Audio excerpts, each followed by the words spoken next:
नमस्कार दोस्तों, मैं सुनील भारद्वाज पुनः आपका हार्दिक स्वागत है जीएस के इस प्लेटफॉर्म पर। मित्रों, आज बर्ड ज्योग्राफी में हमारा जो टास्क है वो था लेटीट्यूड और लॉन्गिट्यूड की जो लोकेशन है वर्ल्ड में उनको समझाना। अभी तक की जो हम लोगों की यात्रा हुई है उसके कई पड़ाव आ चुके हैं। सबसे पहले हम लोगों ने समझा था बर्ड ज्योग्राफी का सिलेबस क्या है, क्या पढ़ना है, क्या छोड़ना है। उसके बाद नेक्स्ट लेक्चर में लेटीट्यूड क्या होते हैं, क्या उनका कॉन्सेप्ट है, ये समझाया था। उसके बाद लॉन्गिट्यूड क्या है, उनके क्या टाइप्स हैं, जैसे आईटीएल और आइडियल, ये मैंने समझाया था। और लेटीट्यूड और लॉन्गिट्यूड के बीच का जो डिफरेंट है, अंतर है, वो भी समझाने की पूरी कोशिश की। जब आप इनके एमसीक्यू सॉल्व करेंगे तो ये चीज़ें और बेहतर तरीके से आपको समझ में आ जाएंगी। अभी दो बातें इसमें और रह जाती हैं। जितने भी लेटीट्यूड और लॉन्गिट्यूड हैं, जो मेन हैं, जैसे Tropic of Capricorn, Cancer, equator, Arctic और अंटार्कटिक, इनकी वर्ल्ड के मैप में या ग्लोब में क्या लोकेशन है, किन किन महाद्वीपों से गुजरते हैं, किन किन देशों से ये पास होते हैं, इनसे क्वेश्चन आते हैं। और एक लेक्चर लेना होगा स्टैंडर्ड टाइम का, हम टाइम जोन कैसे सेट करते हैं। तो इसके बाद फिर इसके एमसीक्यू पर आ जाते हैं। इस तरीके से हमारा पहला लेक्चर लगभग कंप्लीट हो जाना चाहिए। तो आज का जो टास्क है, location of latitude and longitude. Longitude और लेटीट्यूड की जो लोकेशन है वर्ल्ड के किन किन कॉन्टिनेंट से, किन किन महाद्वीपों से होते हुए पास होती है। तो सबसे पहले शुरुआत हम लेटीट्यूड से ही कर देते हैं। और इससे पहले हमें पढ़ना है इक्वेटर, जिसको हिंदी में बोलते हैं विषुवत रेखा।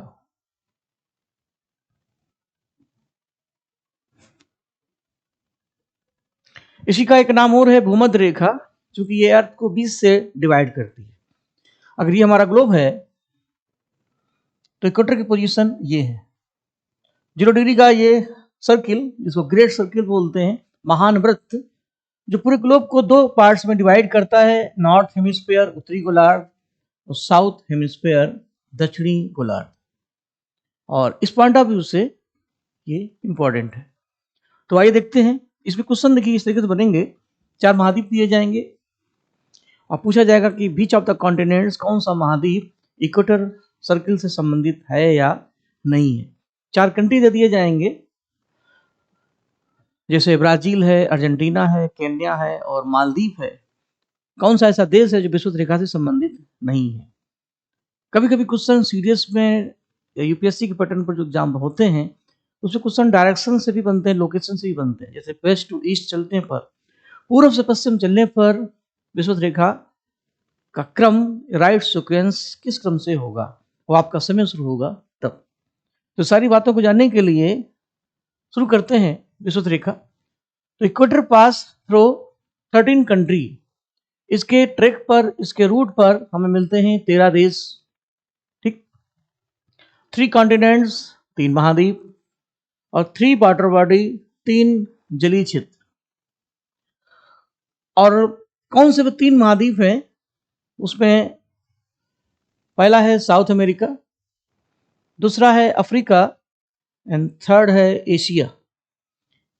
अब आप वर्ल्ड के मैप में इनकी इमेज अगर देखें तो that is called south America, ये है अफ्रीका और ये है एशिया। और हमारी इक्वेटर इस मैप में ये है। साफ साफ हमें दिख रहा है कि इक्वेटर का संबंध ना ही नॉर्थ अमेरिका से है, ना ही यूरोप से है, ना ही ऑस्ट्रेलिया से है। और अंटार्कटिका से तो हो ही नहीं सकता क्योंकि बहुत दूर है वो। तो ये दिखना चाहिए, क्योंकि ज्योग्राफी के हर टॉपिक में इमेज का ही खेल है।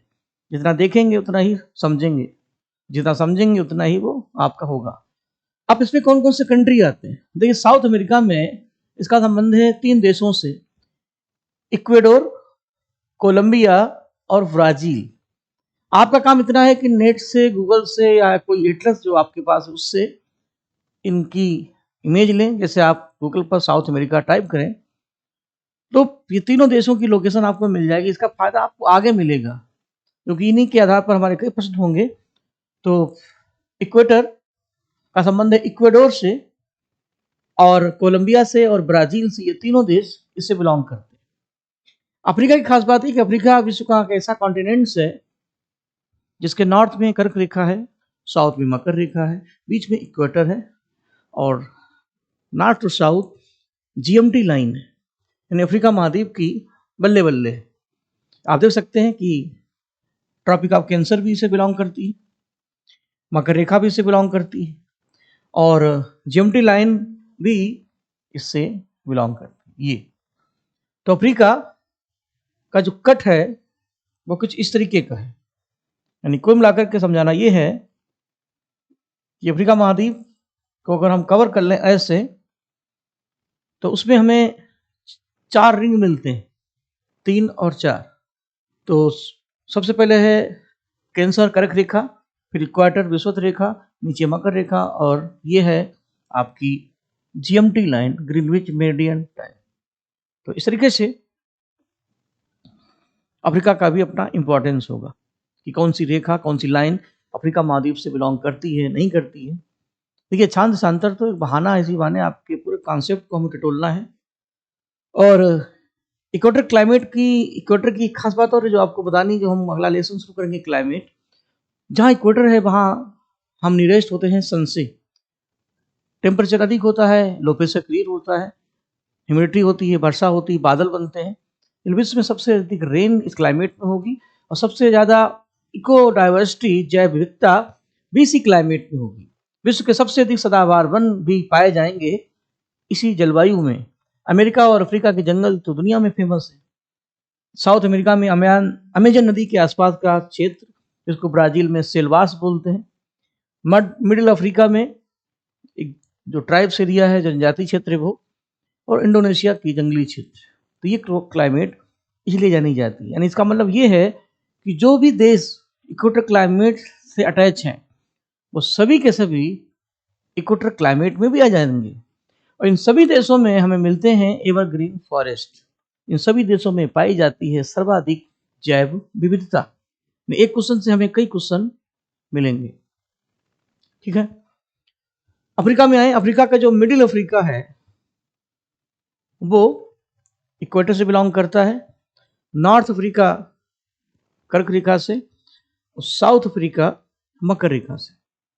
तो इस आधार पर अफ्रीका की जो पोजीशन है, इसमें गैबन एक देश है अफ्रीका का, Congo Democratic Republican of Congo, Congo लोकतांत्रिक गणराज्य, Uganda, Kenya, Sao Tome and Principe island और सोमालिया। इन सभी देशों की लोकेशन आप खुद भी चेक करिएगा, लेकिन इतना बताएंगे ये सारे देश मिडिल अफ्रीका से बिलोंग करते हैं, मध्य अफ्रीका से संबंधित है। Middle Africa. अब एशिया में चलते हैं।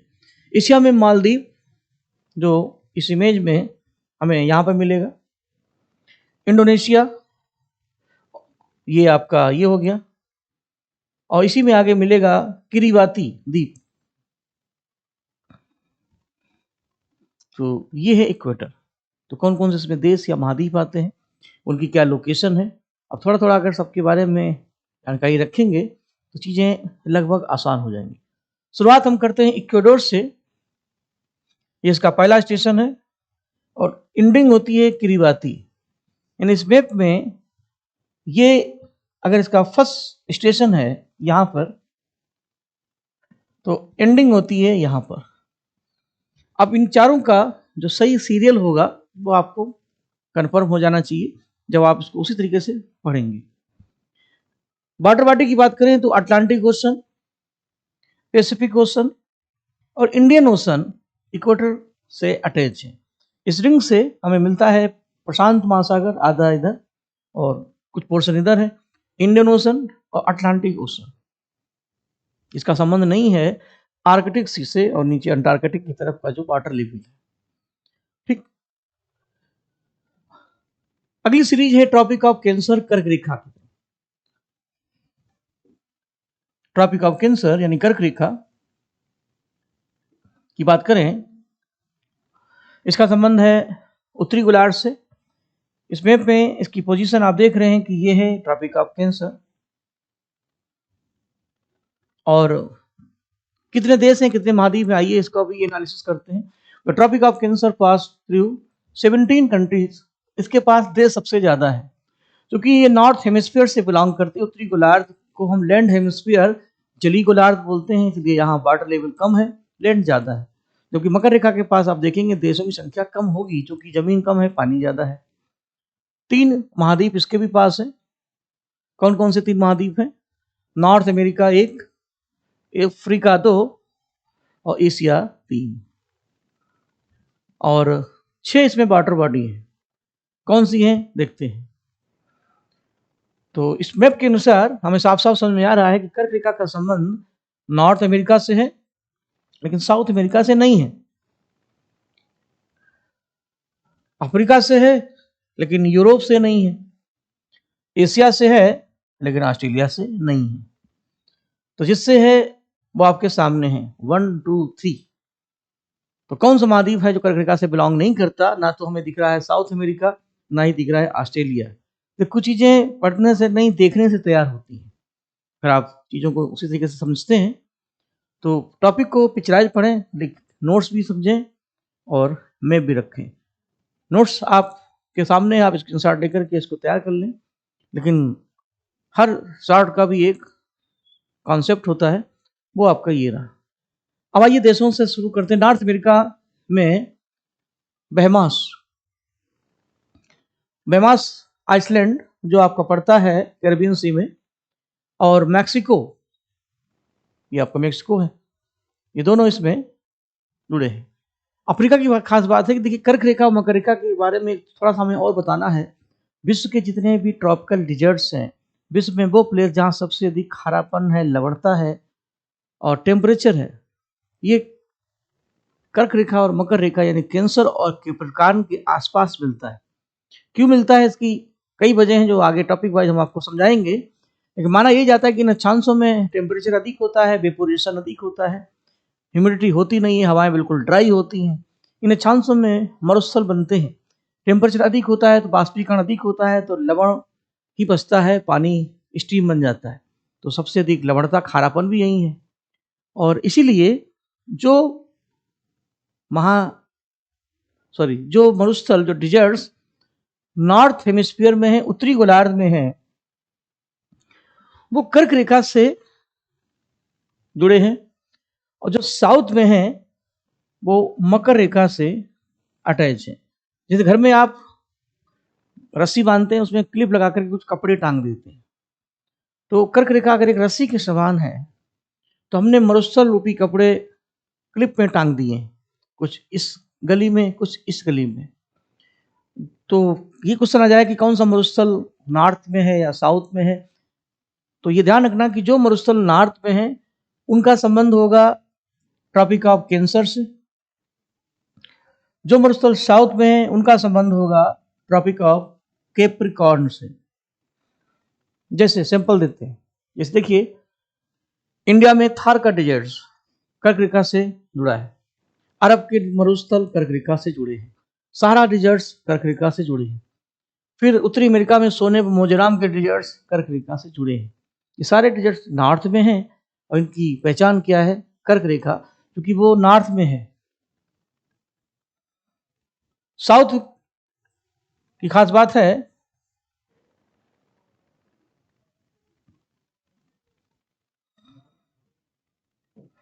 साउथ में मकर रेखा है, तो यहां भी डिजर्ट्स होने चाहिए। तो चिली में अटाकामा का डिजर्ट्स, साउथ अफ्रीका में कालाहारी और नामीबिया का डिजर्ट्स या नामीब का डिजर्ट्स, ऑस्ट्रेलिया में विक्टोरिया जैसे डिजर्ट्स, ये सब मकर रेखा से बिलोंग हैं, करते हैं और दक्षिणी गोलार्ध में स्थित है। तो यहाँ एक पंथ कई काज आपको करने हैं। ये भी ध्यान रखना है कि ये जितने भी देश आप देख रहे हैं इनका मैक्सिमम लोकेशन डिजर्ट बेस है, कुछ को छोड़कर।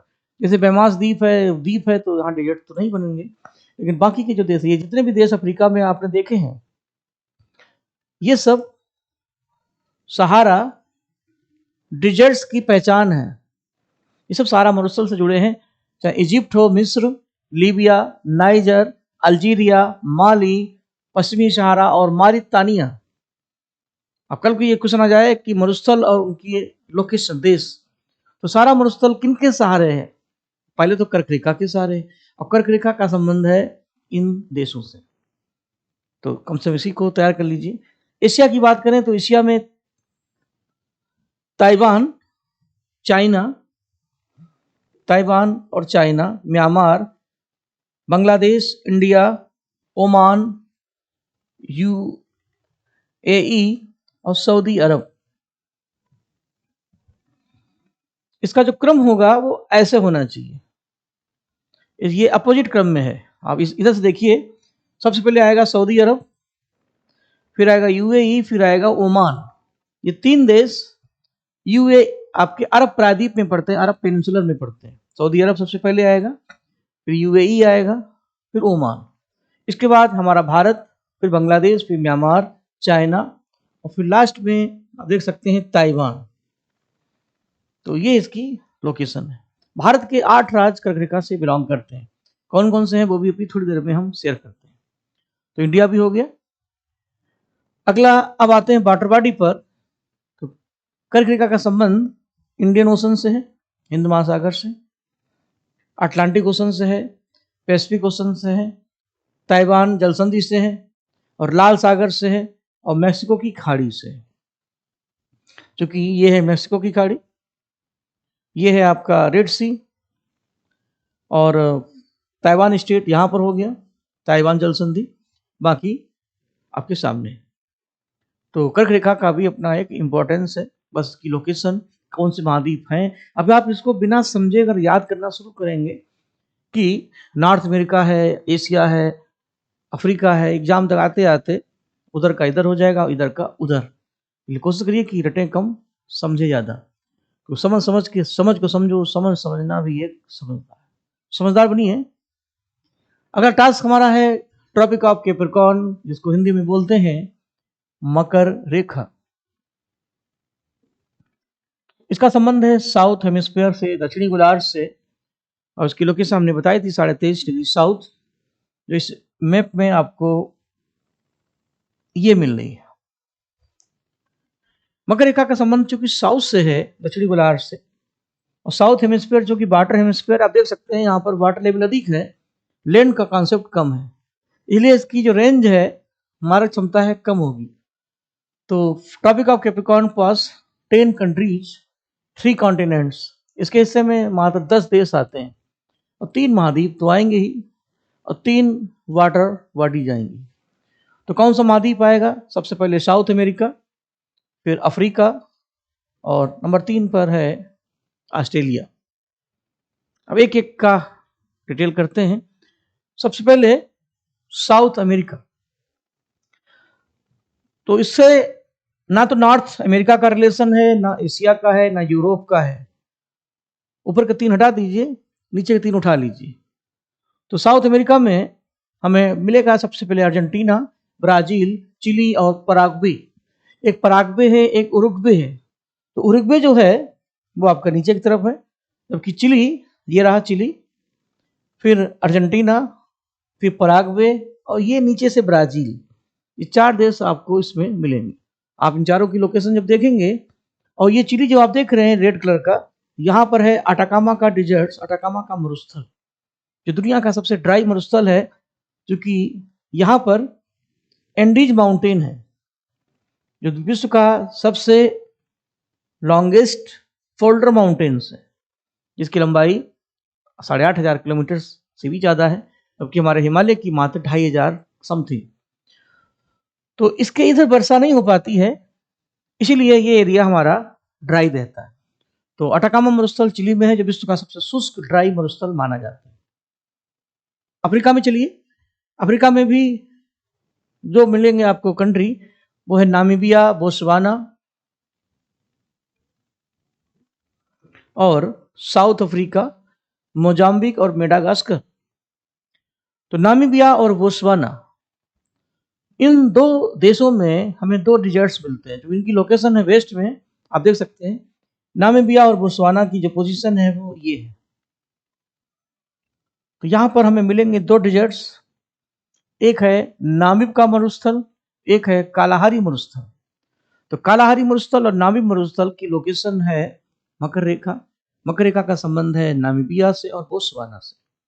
तो इस तरीके से कॉन्टिनेंट्स के जो कंट्री हैं वो भी साथ साथ पढ़ते चलिए समझते चलिए। ठीक, फिर इसके बाद आप देख सकते हैं कि ये मोजाम्बिक है, ये हमारा आइसलैंड है, मेडागास्कर।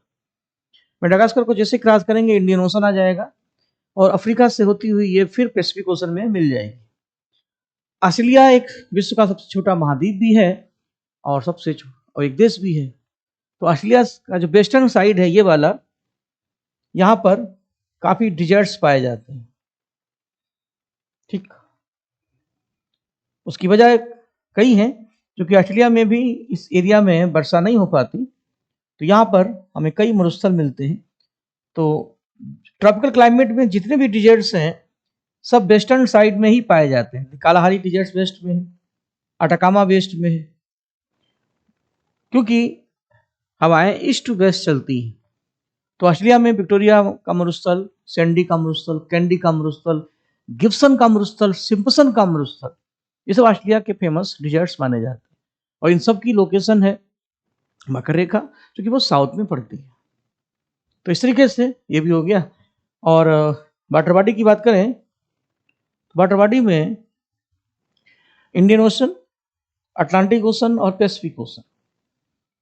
तो सबसे इंपॉर्टेंट हमारे लिए कॉन्टिनेंट्स हैं और कंट्री हैं, तो उनको भी जाने, उनका कहाँ कहाँ से रिलेशन है, कौन कौन से टॉपिक को प्रभावित करते हैं, ये सारी बातें हमारे लिए शुरुआत में जानना बहुत जरूरी है, क्योंकि आगे जब ट्रैक पर चलेंगे तो इन सब का होना जरूरी है। जैसे किसी युद्ध को लड़ने के लिए हमें कुछ हथियारों की आवश्यकता है, संसाधनों की आवश्यकता है। जब आप किसी टारगेट को पाना चाहते हैं तो अपने कॉन्सेप्ट को क्लियर करने के लिए हमें कुछ बेसिक चीज़ें तो चाहिए, उनकी रिक्वायरमेंट है।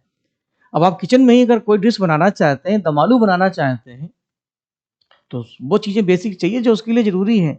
कम से कम वो आलू तो चाहिए जिसमें कोई दम हो, तभी तो बना पाएंगे दम आलू। मसाला भी चाहिए, तब हम अपनी डिश को कंप्लीट कर पाते हैं। ये चीज़ यहाँ पर भी लागू होती है। अब आते हैं देशांतर में। देशांतर में प्राइम मेरिडियन के बारे में हमने पिछले क्लास में बताया था, जिसको हम बोलते हैं 0 डिग्री लॉन्गिट्यूड, 0 डिग्री लॉन्गिट्यूड या GMT, ग्रीनविच मेरिडियन टाइम। ये प्रधान मध्याह्न रेखा है या प्रधान यामोत्तर रेखा है जो पूरे ग्लोब को ईस्ट और वेस्ट में डिवाइड करती है।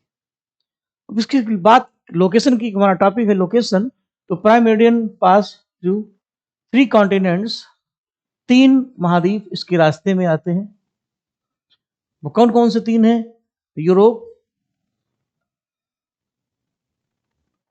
यूरोप, अफ्रीका और अंटार्कटिका। आप देख सकते हैं ये यूरोप है, ये अफ्रीका है, ये अंटार्कटिका। तो इस तरीके से रेंज होगी। अब जो नहीं है वो ज़्यादा इंपॉर्टेंट, क्योंकि ये बीच से जब होगी तो ना ही तो नॉर्थ अमेरिका आएगा, ना ही साउथ अमेरिका आएगा, ना ही एशिया आएगा, ना ही ऑस्ट्रेलिया। अब जब आप कर्क रेखा पढ़ेंगे तो उसकी लोकेशन ये होगी, ये। तो कर्क रेखा के रास्ते में आपको मिलेगा साउथ अमेरिका, अफ्रीका और इंडोनेशिया। इसको बोलते हैं 0 डिग्री लेटीट्यूड,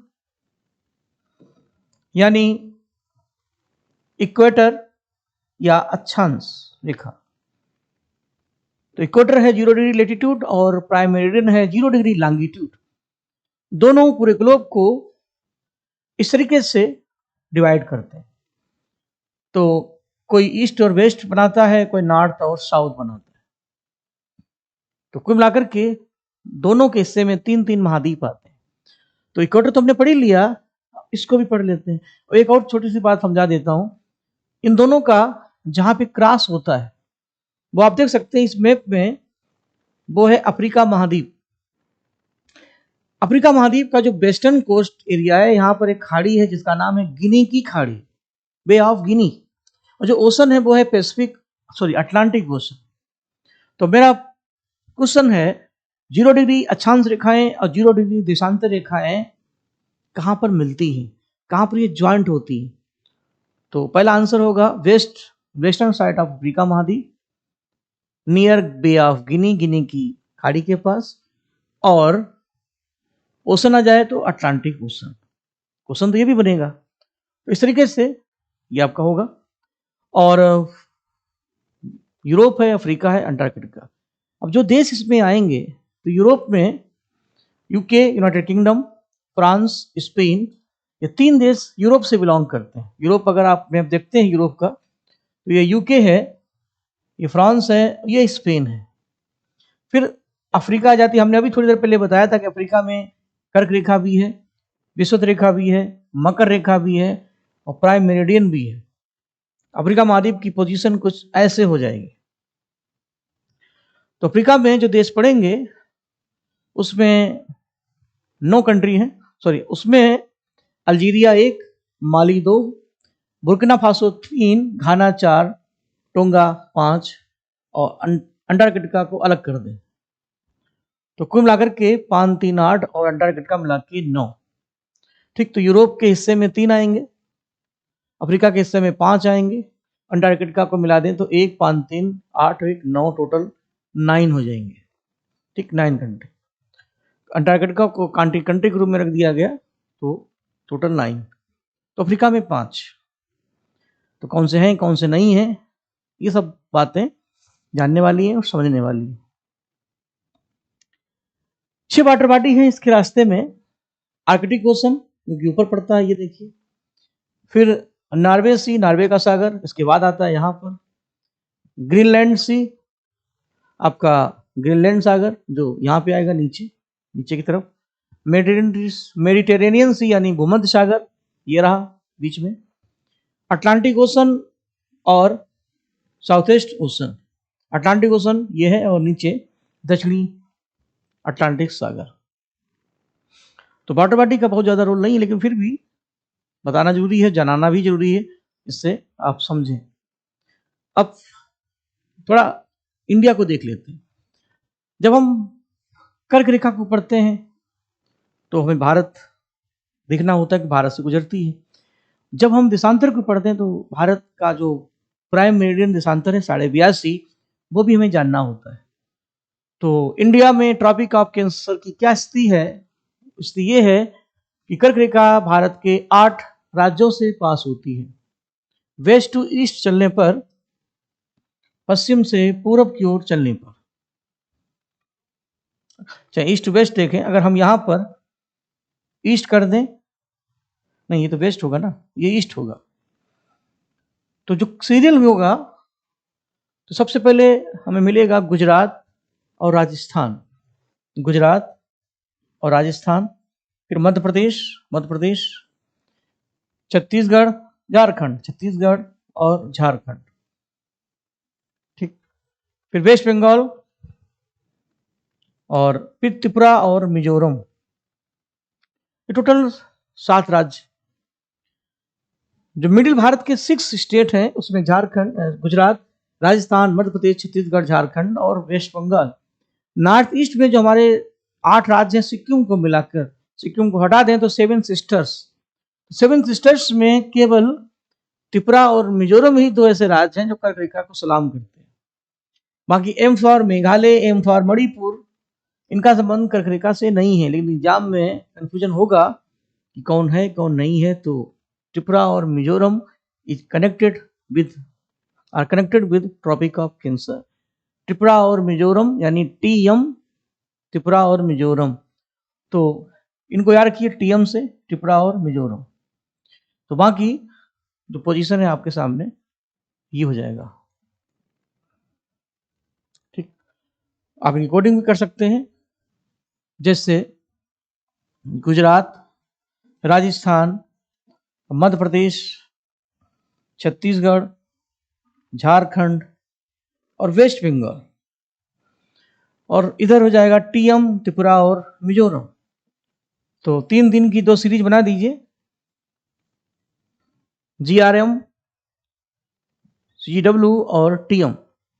जीआरएम को बना दीजिए गरम, और ये है सीजीयू यानी च्यू या चाव, कुछ भी बना सकते हैं, या चाउमीन कर सकते हैं, और टीएम कोई भी प्लेस। तो इस तरीके से ये तैयार हो जाएंगे। इसमें जो राज्य नहीं है वो इम्पोर्टेंट ज़्यादा है। जो नहीं है वो है हमारा उत्तर प्रदेश, वो है बिहार, वो है महाराष्ट्र। ठीक, इसको ध्यान रखिएगा। बाकी बातें इंडिया में जब कभी पढ़ेंगे तो देखेंगे। अब इतनी बातें जो बेसिक लेवल पर जरूरी है, तो हम चाहे करके भी बहुत ज़्यादा डिटेल अभी नहीं कर सकते, क्योंकि टॉपिक वाइज चीज़ों को समझे। Standard time of India, Bharat का प्रधान देशांतर जो हमारा मानक समय है वो माना जाता है 82 हाफ लॉन्गिट्यूड देशांतर। ये देशांतर भारत का स्टैंडर्ड टाइम है। The standard meridian of India, Bharat की प्रधान मध्याह्न रेखा, ये भारत के 5 राज्यों से पास होती है। इंटरेस्टिंग ये है कि कर्क रेखा का संबंध यदि 8 राज्यों से है तो इसका संबंध 5 राज्यों से। कर्क रेखा अभी आपने पढ़ी, उसकी लोकेशन अगर ये है तो इसमें 8 है, तो इसकी लोकेशन ये है। दोनों मिलते हैं छत्तीसगढ़ पर, छत्तीसगढ़ एमपी के बॉर्डर पर। तो 5 राज्य कौन से हैं? उत्तर प्रदेश, मध्य प्रदेश, छत्तीसगढ़, उड़ीसा और आंध्र प्रदेश। यानी उत्तर प्रदेश एक, दूसरा है मध्य प्रदेश, छत्तीसगढ़, उड़ीसा और थोड़ा सा आंध्र प्रदेश। तो इसका कार्ड ऐसे बनेगा। तो इसको भी उस तरीके से तैयार कर लें। यूपी, एमपी, छत्तीसगढ़, उड़ीसा और आंध्र प्रदेश। ठीक, ये बनेगा UMCOA।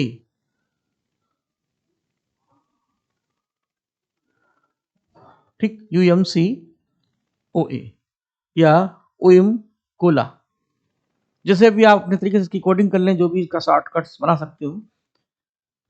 और इतना करने के बाद जो लोकेशन ऑफ लॉन्गिट्यूड लैटिट्यूड है लगभग हमने क्लियर कर दी। अब आपका काम इतना है कि इस चीज़ों को समझें और इनके जो MCQ है उनको भी थोड़ा समझ लें, जिससे बेसिक चीज़ें अच्छी हों। हमें बस इतना ध्यान रखना है कि इक्वेटर कि कौन कौन से कॉन्टिनेंट्स हैं, कौन कौन से कंट्री हैं, इसके लिए पढ़िए भी और मैप से चीज़ों को समझिए भी, क्योंकि जो देखते हैं वो जल्दी भूलता नहीं। कर्क रेखा की क्या लोकेशन है, मकर रेखा की क्या लोकेशन है, और इनका संबंध इससे मैंने बताया था कि कर्क रेखा और मकर रेखा की पहचान हमारे डिजर्ट्स होते हैं। तो इसी बारे डिजर्ट्स भी थोड़े थोड़े तैयार हो जाएंगे। और बाकी इंडिया में कर्क रेखा और 82.5 की देशांतर रेखा जो मानी जाती है 82 लॉन्गिट्यूड, ये भारत का स्टैंडर्ड टाइम है जो पास होता है मिर्जापुर उत्तर प्रदेश से, और इसी से हम भारत का समय सेट करते हैं। लंदन में यदि दोपहर के 12 बजे हैं तो भारत में 5.5 घंटे का अंतर होगा। उसकी वजह जब आप टाइम जोन पढ़ेंगे तो क्लियर हो जाएगी, क्योंकि 82.5 देशांतर को पार करने में हमें 5.5 घंटे लगते हैं, क्योंकि पृथ्वी का सर्किल है वो 360 डिग्री का है और 24 आवर्स में वो हमारा एक राउंड पूरा होता है। तो 24 घंटे में यदि 360 डिग्री हम मूवमेंट करते हैं तो 1 घंटे में यानी 60 मिनट में कितना करेंगे पता है? 15। आप 360 को 15 से भाग देंगे तो 24 आएगा और 24 भाग देंगे 15 आएगा। यानी 15 देशांतर के बाद 1 घंटा बढ़ जाता है। और 15 चक्कू 60, जब 60 मिनट में 15 है तो 1 मिनट में 4 मिनट में कितना होगा? 1। यानी 2 देशांतर के बीच में 4 मिनट का अंतर होता है और 15 देशांतर के बीच 1 घंटे का अंतर होता है। इसलिए जब हम आगे बढ़ेंगे तो हमारा समय बढ़ेगा। लंदन में अगर 1 बजा है तो भारत में शाम के 6:30 बजेंगे। लंदन में यदि 2 बजा है तो हमारे यहाँ 5:30 बजेंगे। इस तरीके से हम सेट करते हैं। भारत जो कितना बड़ा है तो यहाँ भी विवाद होता है कि 2 टाइम जोन होने चाहिए, लेकिन हिंद देश के निवासी सभी जन एक हैं। भाषा हमारी एक है, मुद्रा हमारी 1 रुपया है, नागरिकता हमारी एक है। हम खंड खंड हैं फिर भी हम अखंड हैं। यही हमारी खास बात है, यही हमारी भारतीयता है, यही हमारी राष्ट्रीयता है। इसलिए समय भी हमारा एक है। वैसे देखा जाए तो गुजरात और अरुणाचल प्रदेश के बीच में लगभग 2 घंटे का अंतर है। 15 दूनी 30, ये 68 है, ये 97 है। लेकिन हम कहीं भी चले जाएं भारत में, हम टाइम की गणना इसी लाइन से करते हैं। तो चाहे गुजरात में भी 5 बजा होगा उसी समय अरुणाचल प्रदेश में भी 5 बजा होगा, भले ही 2 घंटे का अंदर हो। तो ये हमारी भारतीयता है कि हम समय को भी एक ही मानते हैं।